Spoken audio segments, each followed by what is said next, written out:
చేస్తే ఏం జరుగుతుంది? ఇది సంవత్సరాల శ్రమ కదా, కష్టం కదా, పేదరికం కదా, పాపం కదా, దరిద్రం కదా. ఒక రాత్రి మనమందరము పట్టుదలతో మెలకువ కలిగి ప్రార్థనలు చేయటం వలన నిజంగా పరిష్కారం వస్తుందా అనే సందేహం మీకు వస్తే, ఆ సందేహం కలిగినందుకు ఖచ్చితంగా మీకు ఫలితం రాదు. దేవుని వాక్యములో వాడు ఏమాత్రము సందేహించకపోతేనే అద్భుతం జరుగుద్దని ప్రభు రాశాడు. బైబిల్లో ఉన్న సమాచారం మేరకు నేను నమ్ముతున్న విషయం ఏమిటంటే, ఒక్క రాత్రిలోనే 400 సంవత్సరాల బానిసత్వాన్ని దేవుడు సంపూర్ణంగా తీసేశాడు. ఒక్క రాత్రిలోనే 20 సంవత్సరాలుగా విజయం అంటే ఏమిటో ఎరుగని యాకోబుకి దేవుడు తనపైనే విజయం ఇచ్చాడు. ఒక్క రాత్రిలోనే అష్షూరు సైన్యమును సర్వనాశనం చేసి హిజ్కియా కన్నీరు తుడిచి అత్యధిక విజయాన్ని దేవుడిచ్చాడు. ఈ రోజున మీ అందరికీ నా మనవి ఏంటంటే, ఒక్క క్షణకాలములో ఎంత అద్భుతమైన చేయగలిగిన దేవునికి ఒక రాత్రి చాలా ఎక్కువ సమయం. 400 సంవత్సరాల దరిద్రం ఒక రాత్రి తీరిపోతే లెక్కింప శక్యము కానీ శత్రు సైన్యమంతా ఒక్క రాత్రి నాశనం అయిపోతే, సాయంకాలము ఏడుపు వచ్చి రాత్రి ఉన్న ఉదయానికి సంతోషం కలుగుద్దని వాక్యం చెబుతుంటే, ఈ ఒక్క రాత్రి పరిస్థితులు సంపూర్ణంగా మార్చబడటానికి చాలిన రాత్రి అనే నమ్మకంతోనే ఉండండి. అనుమానాన్ని మీలో నుంచి పంపేయండి తప్ప మీరు వెళ్ళకండి. నాకంత నమ్మకం కలగటం లేదు కనుక వెళ్ళిపోతాను అనే ఆలోచనను పంపించేయండి. అనుమానాన్ని పంపించేయండి. మంచిగా దేవుని సన్నిధిలో ఆసక్తి కలిగి ప్రతి మాటతో అవునంటూ ఆమేనంటూ ఏకీభవిస్తూ దేవుని కార్యాల్లో మీరు పాలివారవ్వాలని నేను ప్రభు పేరట మిమ్మల్ని కోరుతూ ఉన్నాను. ఈ రాత్రి కొద్దిసేపు దేవుని వాక్యాన్ని మనం ధ్యానం చేద్దాం.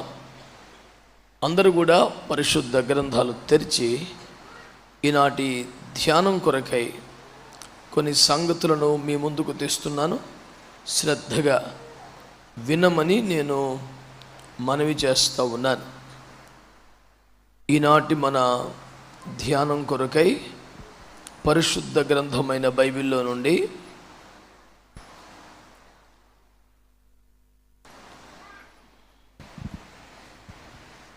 వాక్యాన్ని చదువుకునే ముందు ఒకసారి నా వైపు చూడండి. మీరంతా నా మనవి ఏమిటంటే, మీరంతా సెల్ ఫోన్స్ సైలెంట్లో పెట్టడమో స్విచ్ ఆఫ్ చేయటమో చేశారా? ఒకసారి చూసుకోండి. అది శోధనగా మారకూడదు, అలా ఉండకూడదు. ఒకసారి చెక్ చేసుకోండి. సైలెంట్లో పెట్టడమో స్విచ్ ఆఫ్ చేయటమో చేయండి. రెండవది, మీరు మౌనంగా వినకూడదు. వాక్యాన్ని వింటూ ఏకీభవిస్తూ దేవుని స్తుతిస్తూ ఉండాలి. అవునని ఆమేన్ అని అంటూ రావాలి. అంతేగాని నిశ్శబ్దంగా మౌనంగా లోపల ఏకీభవించే పద్ధతి మంచిదిగా. బైబిల్లో గాన ప్రతిగానము అని ఉంటుంది. అంటే ఎవరో ఒకరు గానం చేసుకుంటూ వెళ్ళిపోతే ఎవరు ప్రేక్షక పాత్రలు ఉండకూడదు, ప్రతిగానం చెయ్యాలి. అలాగే ఉత్తర ప్రత్యుత్తరాలు అంటాడు. దైవ సేవకుడు మాట్లాడుతున్న దానికి ప్రత్యుత్తరం ఇచ్చే విధంగా మనం మాట్లాడాలి. కనుక నిశ్శబ్దాన్ని వీడి వాక్యంతో ఏకీవించండి. అవును ఆమేన్ స్తోత్రం అంటూ నాతో పాటుగా మీరు వాక్య ధ్యానం చేయాలి. నా మాటను అంగీకరించిన వారందరూ ఆమేన్ అనండి. ఇలా నేను అడగకపోయినా మీరు నా మాటతో అంగీకరించినప్పుడల్లా అవును కదా, నిజమే కదా, సరే కదా అనిపించినప్పుడల్లా ఏమనాలి? రైట్. మత్తయి సువార్త 5వ అధ్యాయం 4వ వాక్యాన్ని చదివి సహాయం చేయండి. అలా మీరు ఎవ్వరూ చదవకండి. దుఃఖపడువారు ధన్యులు. ఎవరో ఒకరు మైకులో చదివితే అందరికి వినపడుద్ది కనుక చదివే పని ఆ మైకున్న వాళ్ళకి వదిలేయండి. మీరు ప్రశాంతంగా వినండి, ఏకీభించండి, చాలు. దుఃఖపడువారు ధన్యులు, వారు ఓదార్చబడుదురు. సాత్వికులు ధన్యులు, వారు భూలోకమును స్వతంత్రించుకొందురు. నీతి కొరకు ఆకలి దప్పులు గలవారు ధన్యులు, వారు తృప్తిపరచబడుదురు.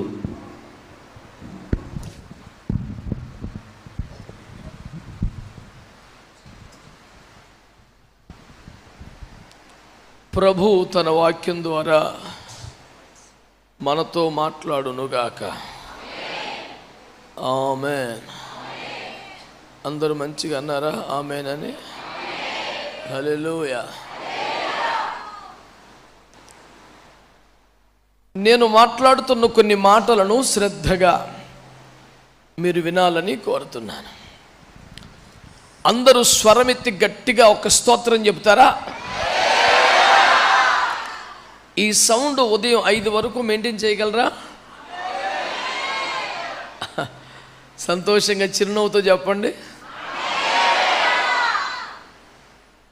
మావాడు సభలో ముందుకి వెనకే కూడా ఒకే సౌండ్ ఇవ్వగలడు, కానీ ఇక్కడ అలా లేదు.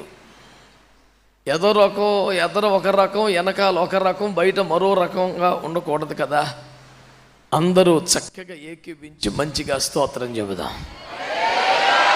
హల్లెలూయా.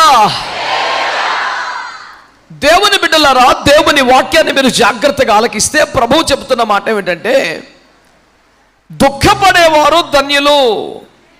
ఏమన్నాడు?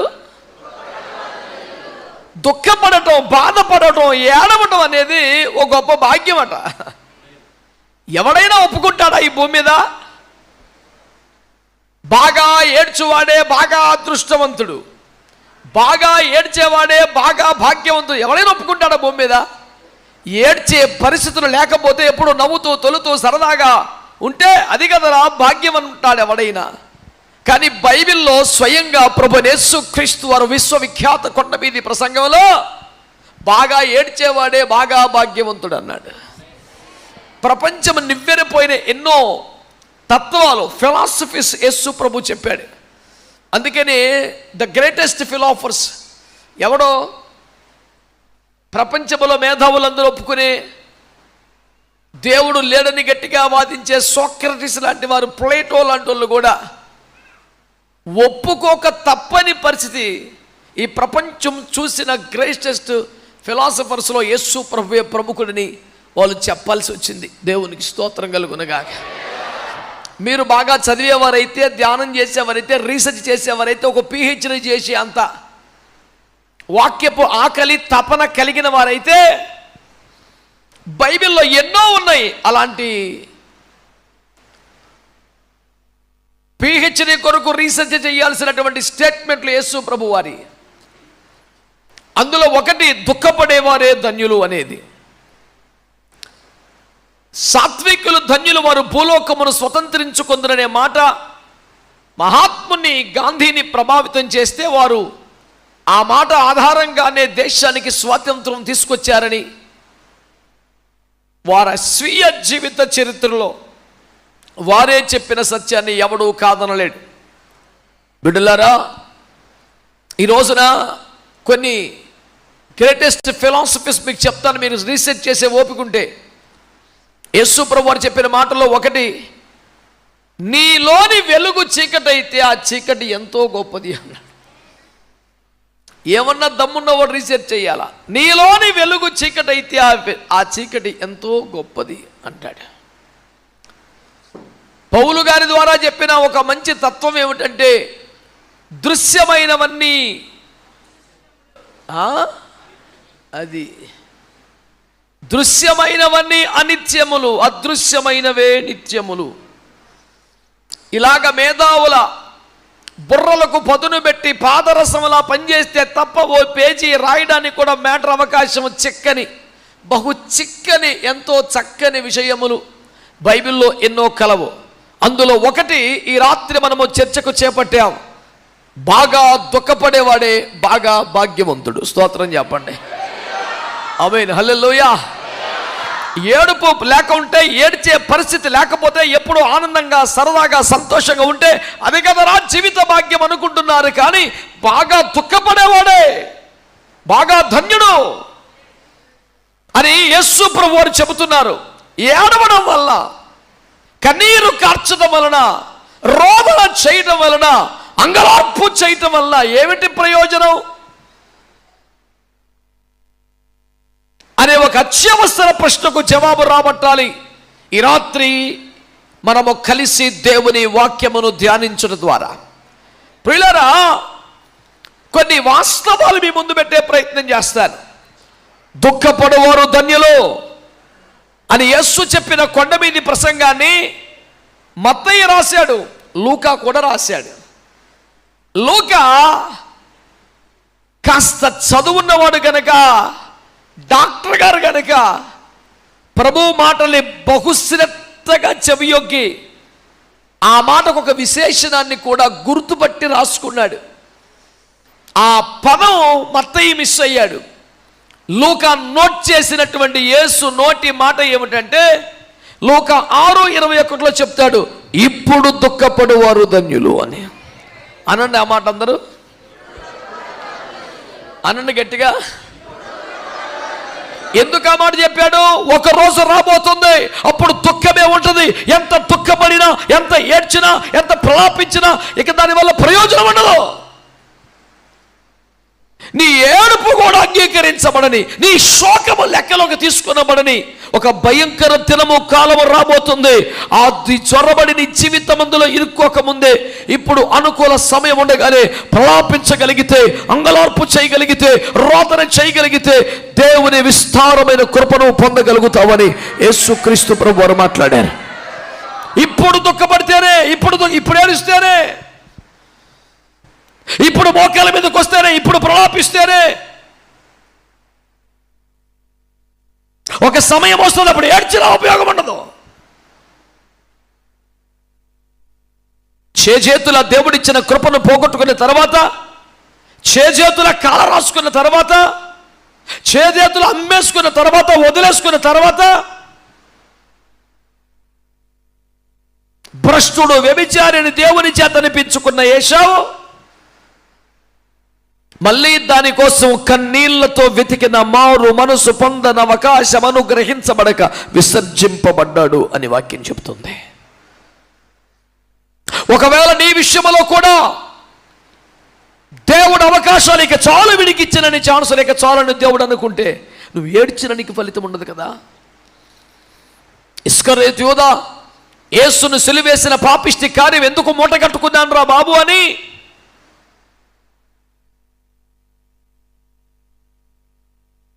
బాగా పశ్చాత్తాపడ్డాడు. కానీ ఆ పశ్చాత్తాపం వల్ల ఎలాంటి ఉపయోగం లేదు. ధనవంతుడు పాతాళంలోకి వెళ్ళి భయంకరంగా ఏడుస్తున్నాడు. ఆ ఏడుపు వల్ల ఎలాంటి ఉపయోగం లేదు. ఈ రోజున దేవుని వాక్యాన్ని మనము ధ్యానం చేయగలిగితే ప్రభువు మనకు నేర్పిస్తున్న ఒక చక్కని మాట ఏంటో తెలుసునా? ఆలకించండి శ్రద్ధగా. ఏశావు ఆ తర్వాత ఏడ్చాడు, ప్రయోజనం లేదు. ఇస్కరియోతు ఆ తర్వాత పశ్చాత్తాపడ్డ, ప్రయోజనం లేదు. ధనవంతుడు పాతాళానికి వెళ్ళకి ఏడుస్తున్నాడు, ఉపయోగం లేదు. అందుకని ప్రభు అంటున్నాడు, ఇప్పుడు దుఃఖపడగలిగితే నీకు ధన్యత రాబోతా ఉంది. చేతులు ఎత్తి మంచిగా స్తోత్రం చెప్పండి. హల్లెలూయా. ఏడ్చేవాడే భాగ్యవంతుడు. దుఃఖపడితేనే ధన్యతను ఎందుకంటున్నాడో మరొక విశేషణం చెప్తాను మీకు. బిడ్డలారా, మీరు శ్రద్ధగా ఆలకించగలిగితే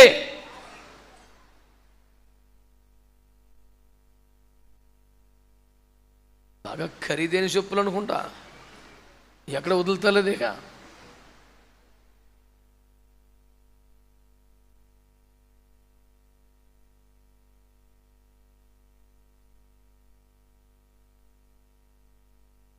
మంచి మారు మనసు పొందిన వాళ్ళందరూ స్తోత్రం చెప్పండి ఒకసారి. హల్లెలూయా. ప్రభునందు మిక్కిలి ప్రియమైన దేవుని బిడ్డలారా, శ్రద్ధగా ఈ మాటలు ఆలకించమని కోరుతున్నాను.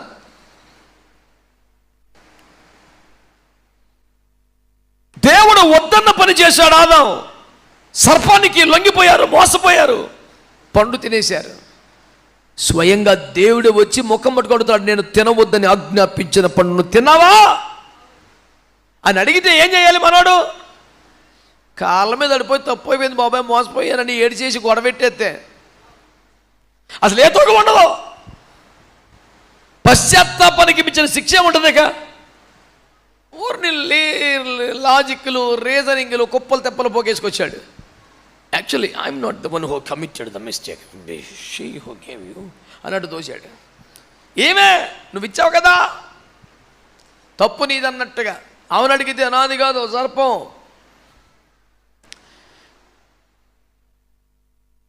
తినొద్దు అన్న పండు తిన్నాడు. ఫలితం ఏమిటి? తోటలో నుంచి బయటికి పోరా బాబు అన్నాడు, వెళ్ళిపోయాడు. అది అలా పెట్టు. దావీదు పాపం చేశాడు. అది ఏమన్నా చిన్న శతక పాపమా? 3 పాపాలు అందులో ఉన్నాయి. దావీదు చేసిన పాపంలో 1 వ్యభిచారం, 2 వంచన, 3 హత్య. భయంకరమైన 3 పాపాలు చేశాడు. అక్కడ రాసిన వాక్యం ఏంటంటే, దావీదు చేసిన పాపం యెహోవా దృష్టికి దుష్కార్యముగా ఉండెను. కానీ ఫలితం చివరిలో చూస్తే, నీ సన్నిధులు నన్ను త్రోసివేయకు అని గోలబెట్టి ఏడిచేస్తే, సర్లే ఉండు అని చెప్పి వెళ్ళిపోయాడు. స్తోత్రం చెప్పండి ఒకసారి. ఇప్పుడు ఆదాము చేసిన పాపం ఎంత? పండు తిన్నాడు.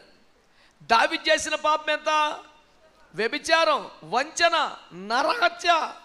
ఇన్ని భయంకర పాపాలు చేశాడు. ఇన్ని ఘోర నీచ నికృష్ట పాపిష్టి కార్యాలు చేసినోడేమో శుభ్రంగా గుళ్ళో ఉన్నాడు, ఒక్క పండు తిన్నోడు బయటకు పోయాడు. తేడా ఏంటంటావు?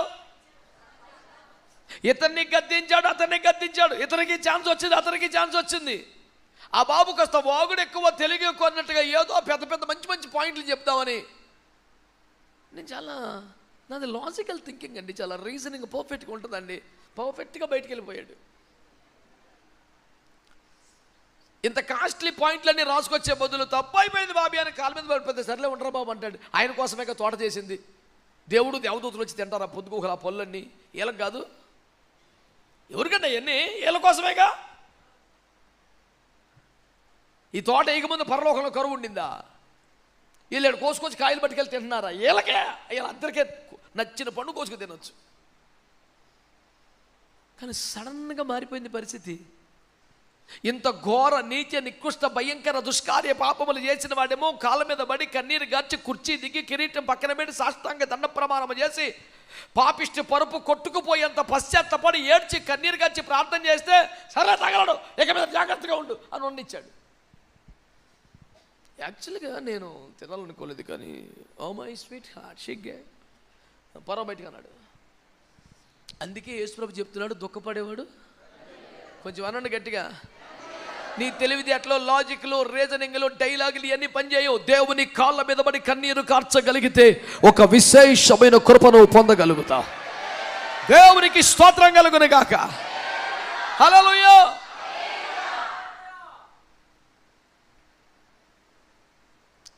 సౌలు దేవుని ఆత్మను పోగొట్టుకున్నాడు. శాంసన్ కూడా దేవుని ఆత్మను పోగొట్టుకున్నాడు. దేవుని ఆత్మను కోల్పోయాను అని తెలిసాక శాంసన్ పిచ్చి పట్టినోళ్ళలాగా దుఃఖపడి, నన్ను ఒక్కసారి జ్ఞాపకం చేసుకో బాబు అని నేను కృప కోసం వచ్చాడు. కానీ సౌలు, సరే 3 రోజులు వెయిట్ చేశాం, ఊరేము తుమ్మిము ద్వారా కూడా మాట్లాడలా, సర్లే నా రూట్లో నాకుంటే ఈయన డబ్బులు పట్టుకెళ్ళి కర్ణ పిశాచికి ఇచ్చి, ఇక ఆయన మాట్లాడతాడుగా నువ్వు చెప్పేదో ఒకటి అంటున్నాడు. సౌలుకు వేరొక ఆప్షన్ ఉంది, నాకైతే లేదు. మరి మీ సంగతి ఏంటో మీరు చెప్పండి. నేను అందుకనే రాజుబాబాయి గారి పాట నేనెటు పోగలను దేవా అనే పాటను అమితంగా ఇష్టపడి దాదాపు 12-13 సంవత్సరాలుగా నిత్యము రెగ్యులర్గా పాడుకునే పాటలు ఒక పాట. ఆ పాట మొత్తంలో నాకు ఇష్టమలేను, నేను ఎటు పోగలను దేవా. సౌలుకి నువ్వు పారావతల బారంటే ఇంకొక ఆప్షన్ ఉంది, నాకైతే లేదు. ఇక ఆడబడి చచ్చిపోవటమే.